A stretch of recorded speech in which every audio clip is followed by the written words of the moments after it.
안녕하세요. 사람을 더 건강하게 인강한의원 최서우 원장입니다.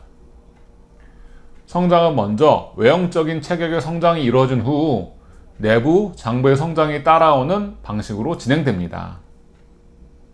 생리통이 직접적으로 관련이 있는 자궁도 마찬가지입니다.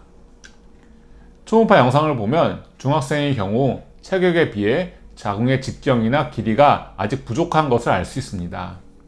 문제는 자궁이 성장하려면 혈류가 충분해야 하는데 내부를 향하는 혈액이 충분하지 못한 경우입니다. 이때는 초음파 영상에서 진하게 나타나야 하는 자궁의 근육층이 혈류 부족으로 인해 허옇게 나타나는 것을 확인할 수 있습니다. 이렇게 되면 자연히 생리통이 심해질 수밖에 없습니다. 근육의 혈류는 부족한데 생리할 때마다 프로스타글라딘이 강제로 근육을 수축시켜 근육통이 생깁니다.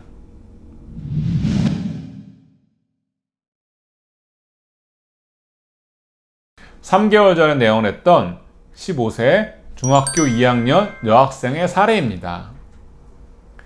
11세에 생리를 시작한 이후로 매달 심한 생리통으로 고생해서 어머니와 함께 내원했습니다. 다행히 생리는 규칙적이었는데 생리기간 첫날부터 통증이 시작되어 2일차에 가장 심하고 3일이 지나면서 통증은 거의 사라지는 패턴이었습니다. 급성장기를 거치고 나서 성장의 속도는 약간 떨어졌으나 작년에도 3cm 정도 자랐습니다. 이 학생을 진료할 때 가장 먼저 눈에 들어왔던 것은 입술의 색이었습니다. 입술에 핏기가 없는 희끄무리한 색이었습니다. 동의보감 구설문에 보면 입술이 혈이 허하면 무색하다는 구절이 있습니다. 입술은 외부로 드러나는 점막 조직입니다. 혈관들이 모여있는 집합체로 입술을 통해 몸 내부의 혈류 상황을 확인할 수 있습니다. 전체적으로 혈류 부족의 상황이 입술의 색으로 나타난 것입니다. 초음파 진단상 자궁의 크기는 2.7cm 정도로 성장의 과정이 있었고, 무엇보다 문제인 것은 생리를 일주일 앞둔 시점인데도 자궁 근층의 색이 혈류가 부족한 음영이 옅은 색이었습니다. 생활 습관을 자세하게 물어보니 일단 아침을 먹지 않는 것이 가장 큰 문제였습니다.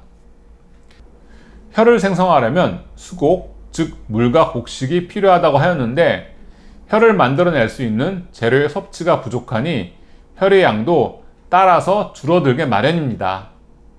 굳이 말하자면 일종의 영양실조 상태라고 할 수 있습니다. 또 밀가루 음식을 많이 먹는 것과 찬 음식을 즐기는 것도 조절이 필요한 부분이었습니다. 치료와 함께 식습관의 개선을 부탁했습니다. 처방은 보혈과 행혈의 기능이 있는 사물탕 가감방을 사용하였습니다. 혈액의 생성과 순환이 충분해지면 자연스럽게 통증이 사라지는 원리를 이용한 것입니다. 치료 기간은 2달 정도로 설정했는데 혈허 증상이 심한 편이어서 혈을 충분하게 보충하는 것이 성장에도 필수적이었기 때문이었습니다.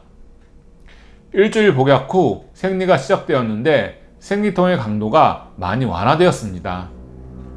다시 한 달을 계속해서 복용한 후에 다시 시작한 생리 때는 통증이 거의 없었습니다.